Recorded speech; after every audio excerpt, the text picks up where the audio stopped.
नमस्कार दोस्तों, investing India के एक बहुत ही फ्रेश एपिसोड में आपका स्वागत है। तो चलिए शुरू करते हैं। यहाँ पर दोस्तों सबसे पहली अपडेट निकल कर आ रही है वेस्ट बंगाल से, जहाँ पर गवर्नमेंट ऑफ इंडिया और द वर्ल्ड बैंक के बीच एक $105 मिलियन का लोन एग्रीमेंट साइन कर लिया गया है। बेसिकली इस लोन के अंतर्गत गवर्नमेंट वेस्ट बंगाल की कैपिटल कलकत्ता में इनलैंड वाटर ट्रांसपोर्टेशन इंफ्रास्ट्रक्चर को डेवलप और मॉडर्नाइज करेगी, ताकि इनलैंड वाटरवेज की फ्रेट मूवमेंट और पैसेंजर्स के लिए एज ए ट्रांसपोर्टेशन मीन्स के रूप में इस्तेमाल किया जा सके। दरअसल सेंट्रल गवर्नमेंट कलकत्ता को एक ट्रांसपोर्ट और लॉजिस्टिक हब के रूप में विकसित करना चाहती है, ताकि ये inland waterways land of countries जैसे कि नेपाल, भूटान और साउथ एशियन कंट्रीज के साथ ट्रेड करने के लिए एक लॉजिस्टिक हब के रूप में विकसित हो सके। साथ ही साथ दोस्तों, कोलकाता को एक ट्रांसपोर्टेशन हब के रूप में विकसित करने के लिए सेंट्रल गवर्नमेंट कलकत्ता में फेरी सर्विसेज को भी इंट्रोड्यूस करने का प्लान कर रही है। यहाँ पर दोस्तों अगली अपडेट निकल कर आ रही है डिफेंस मिनिस्ट्री की तरफ से, जहाँ पर मिनिस्ट्री ऑफ डिफेंस ने India's one of the heavy equipment manufacturer Bharat earth movers limited को इंडियन आर्मी के लिए हाई मोबिलिटी व्हीकल्स की मैन्युफैक्चरिंग करने का ऑर्डर दे दिया है।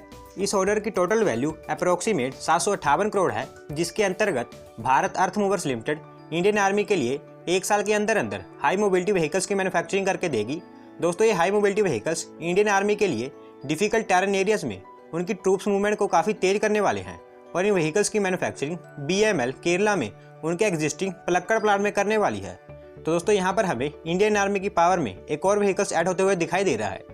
यहाँ पर दोस्तों अगली अपडेट निकल कर आ रही है वेस्टर्न डेडिकेटेड फ्रेट कॉरिडोर को लेकर, जहाँ पर कल यानी कि 7 जनवरी 2021 को प्रधानमंत्री नरेंद्र मोदी जी के द्वारा WDFC के रेवाड़ी मदर सेक्शन का इनॉग्रेशन किया जाने वाला है।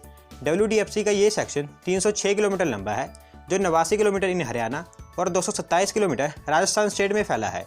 और WDFC के इस सेक्शन में 9 DFC स्टेशन का भी निर्माण किया गया है।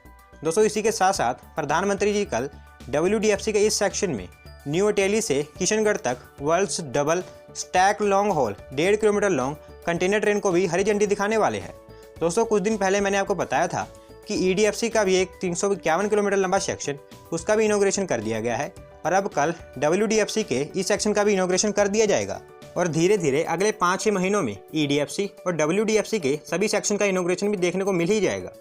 यहाँ पर दोस्तों अगली अपडेट निकल कर आ रही है मध्य प्रदेश स्टेट से, जहाँ पर मध्य प्रदेश के खंडवा डिस्ट्रिक्ट में नर्मदा रिवर के ऊपर बने ओमकारेश्वर डैम के ऊपर world's largest floating solar energy project बनाया जाने वाला है।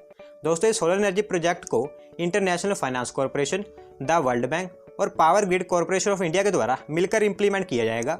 और इस प्रोजेक्ट को इंप्लीमेंट करने के लिए इस प्रोजेक्ट की फिजिबिलिटी रिपोर्ट भी तैयार की जा चुकी है। इस सोलर एनर्जी प्रोजेक्ट के लिए ओमकारेश्वर डैम में 2000 हेक्टेयर्स के एरिया में सोलर पैनल इंस्टॉल करके इलेक्ट्रिसिटी प्रोड्यूस की जाएगी।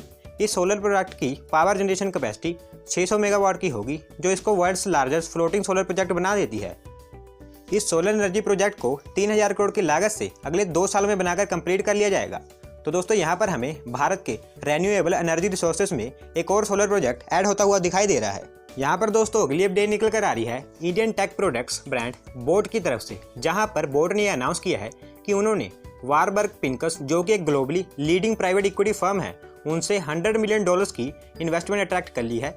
दोस्तों, वैसे बोट एक इंडियन प्रोडक्ट है, लेकिन इनके प्रोडक्ट की मैन्युफैक्चरिंग चाइना में की जाती है। लेकिन इस इन्वेस्टमेंट का बोट में आ जाने के कारण उन्होंने ये अनाउंस किया है कि अब वो गवर्नमेंट ऑफ इंडिया के मेक इन इंडिया इनिशिएटिव के अंतर्गत इंडिया में एक मैन्युफैक्चरिंग इकोसिस्टम को बिल्ड करके और साथ ही साथ इंडिया में ही अपने प्रोडक्ट्स की मैन्युफैक्चरिंग स्टार्ट करेंगे। दोस्तों, कुछ दिन पहले ये न्यूज़ निकल कर आई थी कि boat globally 5th largest wearable brand बन चुका है, और बोट के इसी ग्रो करते हुए बिजनेस को देख ये प्राइवेट इक्विटी फर्म बोट में $100 मिलियन का निवेश करने जा रही है। यहाँ पर दोस्तों अगली अपडेट निकल कर आ रही है स्टेट बैंक ऑफ इंडिया की तरफ से, जहाँ पर स्टेट बैंक ऑफ इंडिया ने cash management company CMS Infosys के साथ टाई अप किया है, जिसके अंतर्गत CMS SBI के लिए इंडिया के डिफरेंट रीजन्स में 3000 ATMs को सेटअप करेगी। इस प्रोजेक्ट के अंतर्गत CMS SBI के लिए ATMs को साइट भी सिलेक्ट करेगी और साथ ही साथ ATMs को डिप्लॉय भी करेगी। इस प्रोजेक्ट को इम्प्लीमेंट करने के लिए CMS और SBI 2000 करोड़ की इन्वेस्टमेंट करेंगे और साथ ही साथ 2000 एम्प्लॉयज़ को भी हायर करेंगे। यहाँ पर दोस्तों अगली अपडेट निकल कर आ रही है Indian X-ray baggage scanner segment से रिलेटेड। दोस्तों, आपने अक्सर देखा होगा कि जो एयरपोर्ट्स होते हैं वहाँ पर एंटर करने के बाद आपको अपनी लगेज की चेकिंग करवानी पड़ती है, और इन लगेज की चेकिंग कराने के लिए एयरपोर्ट्स पर बैगेज स्कैनर लगे होते हैं, जहाँ पर पैसेंजर्स के लगेज को एक्सरे टेक्नोलॉजी की मदद से स्कैन किया जाता है। और इंडियन एयरपोर्ट्स पर ये जो एक्सरे स्कैनर्स लगे हुए हैं, ये सभी मेड इन चाइना है, क्योंकि इन स्कैनर्स की मैन्युफैक्चरिंग इंडिया में काफ़ी कम होती है और इंडिया में मैन्युफैक्चर किए गए एक्सरे बैगेज स्कैनर काफ़ी महंगे भी होते हैं व्हेन कंपेयर टू चाइना। लेकिन जैसा कि आपको पता है कि गवर्नमेंट आत्मनिर्भर भारत इनिशिएटिव पर जोर दे रही है, जिसके चलते गवर्नमेंट ने इस तरह के कई प्रोडक्ट्स पर ड्यूटीज और टैक्सेस लगा दिए हैं ताकि इन सभी प्रोडक्ट्स की मैन्युफैक्चरिंग इंडिया में ही हो पाए। तो ऐसे में दोस्तों विहार टेक्नोलॉजीज, जो कि एक home ground X-ray baggage scanner manufacturer है, उन्होंने ये बताया है कि जब से गवर्नमेंट ने चाइनीज प्रोडक्ट्स पर टैक्सेस और ड्यूटीज को बढ़ा दिया है, तब से उनको देश में इन एक्सरे स्कैनर्स के कई ऑर्डर रिसीव हो चुके हैं और अब गवर्नमेंट ऑफ इंडिया के आत्मनिर्भर भारत मिशन के अंतर्गत बहुत सी कंपनीज ने इस तरह के प्रोडक्ट्स की मैन्युफैक्चरिंग भारत में स्टार्ट कर दी है, जो कि काफ़ी अच्छी अपडेट है। यहाँ पर दोस्तों अगली अपडेट निकल कर आ रही है Rishikesh Karnaprayag rail line project को लेकर, जहाँ पर L&T यानी कि Larsen and Toubro Rishikesh Karnaprayag rail line project के पैकेज 4 के कंस्ट्रक्शन के लिए सबसे लोएस्ट बिडर सामने निकल कर आया है।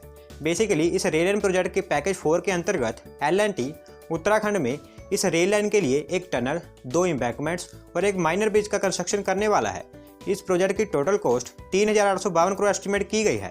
दोस्तों Rishikesh Karnaprayag rail line project passengers के अलावा देश की नेशनल सिक्योरिटी के लिए भी एक महत्वपूर्ण भूमिका रखता है, जिस कारण भारत सरकार इस प्रोजेक्ट को बहुत ही फास्ट ट्रैक बेसिस पर कंप्लीट करने की ओर लगी हुई है। तो दोस्तों आज की वीडियो में बस इतना ही। अगर आप अपनी तरफ से कोई अपडेट सबमिट करना चाहते हैं तो डिस्क्रिप्शन में दिए गए लिंक पर क्लिक करके सबमिट कर सकते हैं। और अगर आज की वीडियो पसंद आई हो तो वीडियो को लाइक करें, चैनल को सब्सक्राइब करें। धन्यवाद आपका वीडियो को देखने के लिए।